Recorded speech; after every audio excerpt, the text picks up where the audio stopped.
இன்றைய ஆத்மீக தேன். தினத்தின் தியானத்திற்காக உபாகமம் 31:6 உங்களுக்காக நான் வாசிக்கட்டும். நீங்கள் பலன் கொண்டு திடமனதாயிருங்கள், அவர்களுக்கு பயப்படவும் திகைக்கவும் வேண்டாம். உங்கள் தேவனாகிய கர்த்தர் தாமே உங்களோடு வருகின்றார். அவர் உங்களை விட்டு விலகுவதும் இல்லை, உங்களை கைவிடுவதும் இல்லை என்று சொன்னான். ஆம் பிரியமானவர்களே, இன்று தினத்திலும் என் தேவனாகிய கர்த்தர் உன்னை பார்த்து சொல்லுகிற வார்த்தை என்னவென்றால், நீ எதை குறித்தும் அச்சம் கொள்ளாதே, கலங்கி திகைக்கிறவனாயிராதே.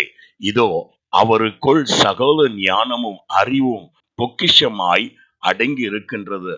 எனவே உன்னுடைய பரீட்சையை கண்டு உனக்கு இருக்கிறதான இந்த வாரத்தின் எக்ஸாமினேஷனை கொண்டு நீ எந்த கலக்கமும் செய்யாதே.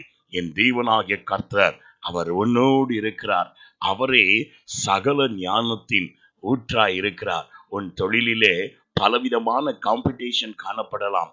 குடும்பத்திலே பல காரியங்களை குறித்து நீ சிந்தித்து கலங்கினவனாய் இருக்கலாம். ஆனால் என் தேவனாகிய கர்த்தர் சொல்லுகிறார், நீ பலன் கொண்டு திடமனதாயிரு.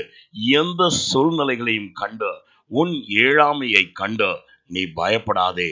என் தேவனாகிய கர்த்தர் உன்னோடு நீ செய்ய வேண்டிய பணிகளை செய்து முடிக்கும்படியாய் அவர் உன்னோடு கடந்து வருகிறவராய் இருக்கிறார். அவர் எந்த சூழ்நிலையிலும் உன்னை விட்டு விலக மாட்டார். எதிலும் உன்னை தனித்து இருக்கும்படி கைவிட மாட்டார். அவர் உன்னோடு இருந்த உன் காரியங்களை ஜெயமாய் முடித்து தர வல்லவராய் இருக்கிறார். அவர் மேல் உறுதியான விசுவாசம் கொள்.